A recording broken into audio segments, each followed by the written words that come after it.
Rahul ഗാന്ധിക്കെതിരായ BJP. വക്താവിന്റെ വധഭീഷണിയിൽ നിയമസഭയിൽ വൻ പ്രതിപക്ഷ പ്രതിഷേധം. വിഷയം ചർച്ച ചെയ്യണമെന്നാവശ്യപ്പെട്ട് സണ്ണി ജോസഫ് നൽകിയ അടിയന്തര പ്രമേയ നോട്ടീസ് സ്പീക്കർ തള്ളിയതാണ് പ്രതിഷേധത്തിനിടയാക്കിയത്. ചാനൽ ചർച്ചയിൽ ആരെങ്കിലും എന്തെങ്കിലുമൊക്കെ പറഞ്ഞാൽ അത് സഭയിൽ ഉന്നയിക്കാൻ കഴിയുമോ എന്ന നിലപാടാണ് സ്പീക്കർ സ്വീകരിച്ചത്. അത് സ്പീക്കർ ചോദിച്ചതോടുകൂടി പ്രതിപക്ഷത്തെ അത് പ്രകോപിപ്പിച്ചു. രാജ്യത്തിന്റെ പ്രതിപക്ഷ നേതാവിന്റെ നെഞ്ചിലേക്ക് വെടിയുണ്ട ഉതിർക്കുമെന്ന് പറഞ്ഞ ഭീഷണി ഗൗരവമല്ല എന്ന സ്പീക്കറുടെ പരാമർശത്തിൽ പ്രതിഷേധം രേഖപ്പെടുത്തുന്നതായി പ്രതിപക്ഷ നേതാവ് പറഞ്ഞു.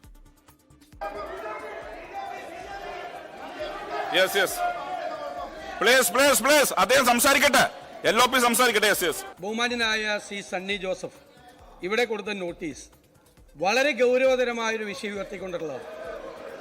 ചാനൽ ചർച്ചയ്ക്കിടയിൽ ഒരു ബി.ജെ.പി. നേതാവ് ഈ രാജ്യത്തെ ലോകസഭയിലെ പ്രതിപക്ഷ നേതാവായ ശ്രീ രാഹുൽ ഗാന്ധിയുടെ നെഞ്ചിലേക്ക് വെടിയുണ്ട ഉതിർക്കും എന്ന് പറഞ്ഞൊരു കേസാണ്.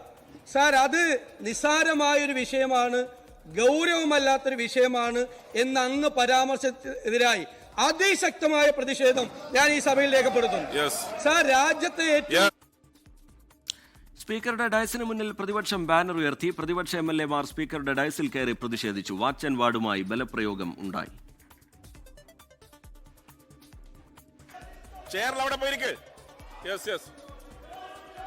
തൊഴിലാളികൾ പണിയെടുക്കുന്ന വളരെ പ്രധാനപ്പെട്ട മേഖലയാണ് കശുവണ്ടി മേഖല. പാവപ്പെട്ട തൊഴിലാളികൾക്ക് അർഹതപ്പെട്ട ആനുകൂല്യങ്ങൾ സഭയിൽ നടക്കുന്നത് സമരാഭാസമെന്ന് മന്ത്രി പി രാജീവ് വിമർശിച്ചു. സാർ, പ്രതിപക്ഷം ഇവിടെ എരമ്പിക്കേറി വന്നില്ലേ? 26-ാം തീയതി ടെലിവിഷൻ ചർച്ചയിൽ മടമ്പെട്ട് 27-ാം തീയതി 28-ാം തീയതി 29-ാം തീയതി കേരളത്തിന്റെ ഒരു തെരുവിൽ പോലും ഒരു ചെറിയ പ്രകടനം പോലും നടത്താതിരിക്കുന്ന ആളുകൾ ഇവിടെ ഇത്തരത്തിലുള്ള കാര്യങ്ങളുമായി വരുന്നത് എത്രമാത്രം പ്രതിഷേധാർഹമാണ് എന്ന് കാണേണ്ടതുണ്ട്. നിങ്ങൾ 27-ന് അടിയന്തര പ്രമേയം കൊണ്ടുവന്നില്ല. നിങ്ങൾ 28-ന് അടിയന്തര പ്രമേയം കൊണ്ടുവന്നില്ല. നിങ്ങൾ 29-ന് അടിയന്തര പ്രമേയം കൊണ്ടുവന്നില്ല. നിങ്ങൾ സബ്മിഷൻ പോലും കൊണ്ടുവന്നില്ല. നിങ്ങൾ രാഹുൽ ഗാന്ധിയെ സ്നേഹിക്കുന്നുവെങ്കിൽ, നിങ്ങൾ ബി.ജെ.പിക്ക് എതിരാണെങ്കിൽ നിങ്ങൾ എന്തേ ഒരു സബ്മിഷൻ പോലും ഈ സഭയ്ക്കകത്ത് കൊണ്ടുവന്നില്ല? അപ്പൊ നിങ്ങൾ രാഹുൽ ഗാന്ധിയോടൊപ്പമല്ല എന്ന് തന്നെയല്ലേ തെളിയിക്കുന്നത്? പ്രതിഷേധം ശക്തമായതോടെ സഭാ നടപടികൾ വേഗത്തിലാക്കി സഭ ഇന്നത്തേക്ക് പിരിയുകയായിരുന്നു.